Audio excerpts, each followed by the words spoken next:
అందరికీ నమస్కారం అండి. మేము ధర్మపురి టెంపుల్లో ఉన్నాము. ఇది హైదరాబాద్లోని మదీనాగూడ దీప్తి శ్రీనగర్ కాలనీలో అయితే ధర్మపురి టెంపుల్ ఉంది. ఈ ధర్మపురి టెంపుల్ యొక్క విశిష్టత ఏంటి అంటే ఇక్కడ అన్ని దేవదేవుల టెంపుల్స్ అన్నీ ఒకే చోట ఉన్నాయన్నమాట. దర్శనాలు కూడా చాలా బాగా జరుగుతాయి. సో మేము ఫస్ట్ అయితే వినాయకుడి దర్శనానికి వెళ్తున్నాము. చాలా బాగా జరిగింది దర్శనము. అలానే పక్కనే ఉన్న మహాదేవుని ఆలయంలో కూడా వెళ్ళి దర్శనం మంచిగా చేసేసుకొని వచ్చాము. సో ఇక్కడైతే వెంకటేశ్వర స్వామి ఆలయం అయితే చాలా బాగుంటుందండి. ఎంత పీస్ఫుల్గా ఉంటుందో. అండ్ ఇక్కడ ఇంకొక దేవాలయం ఏంటంటే అయ్యప్ప స్వామివారి టెంపుల్ కూడా ఉంటుంది. నేను ఇదే ఫస్ట్ టైం అనమాట చూడడము అయ్యప్ప స్వామివారి టెంపుల్. సో ఇంకొకటి ఏంటంటే సుబ్రహ్మణ్యేశ్వర స్వామి ఆలయం ఉంది. ఇలా నాగులను కూడా ప్రతిష్ఠించారనమాట. మనం ప్రత్యేక డేస్లో ఇలా వచ్చి అభిషేకాలు చేసుకోవచ్చు అండ్ పూజలు కూడా మనం చక్కగా చేసుకోవచ్చు అనమాట. ఎలాంటి డిస్టర్బెన్స్ అయితే ఉండదు. సో రావి చెట్టుకి వేప చెట్టుకి ప్రదక్షిణాలు కూడా చేసుకోవచ్చు. ఇక్కడ దుర్గమ్మ తల్లి ఆలయం అయితే చాలా బాగుంటుందండి. ఇలానే వారాహి అమ్మవారిని కూడా ప్రతిష్ఠించారనమాట. మాకు దర్శనం చాలా బాగా జరిగింది.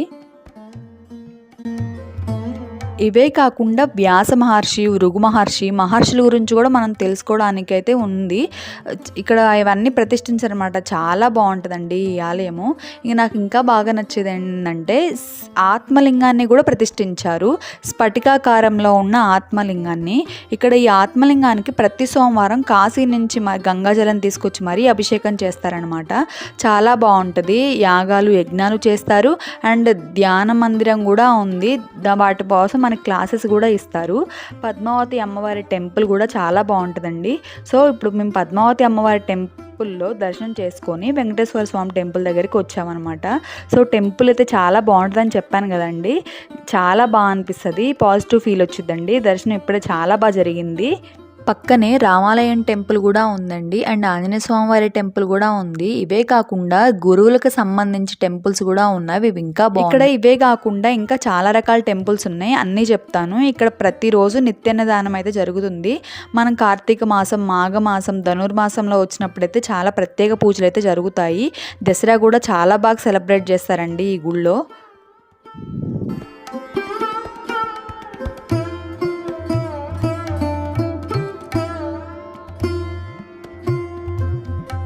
ఇక్కడ ఇవే కాకుండా ఇంకా అమ్మవారి టెంపుల్ ఉందండి. సరస్వతీదేవి అమ్మవారి ఆలయం అయితే ఉంది.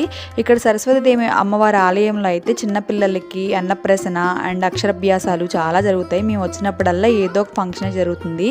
ఈసారి ఉయ్యాల ఫంక్షన్ అయితే జరిగింది. సో పిల్లలతో చాలా బాగుంటుందండి ఈ ఆలయం అయితే.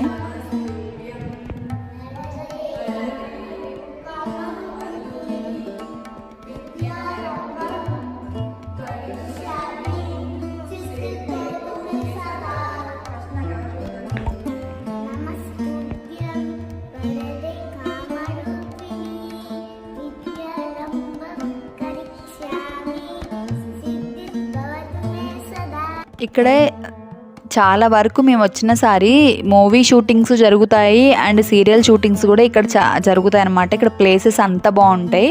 ఇంకా నాకు బాగా నచ్చేది ఏంటంటే ఈ ప్లేసెస్లో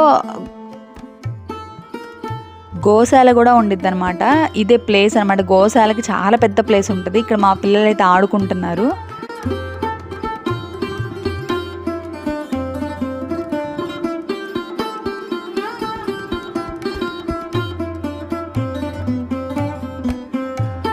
మేము గోశాలకి ఎప్పుడు వచ్చినా గోవులకి ఏదో ఒకటి తీసుకొస్తామండి. ఇక్కడ కూడా ఎవరో ఏదో భక్తులు అయితే తీసుకొచ్చారు. గోధుమ పిండి జావ బెల్లం కలిపి ఆ గోవులకి అయితే పెడుతున్నారు. మేమేమో పెసలు నానబెట్టుకొని ఫ్రూట్స్ వెజిటేబుల్స్ అయితే నేను తీసుకొచ్చాను.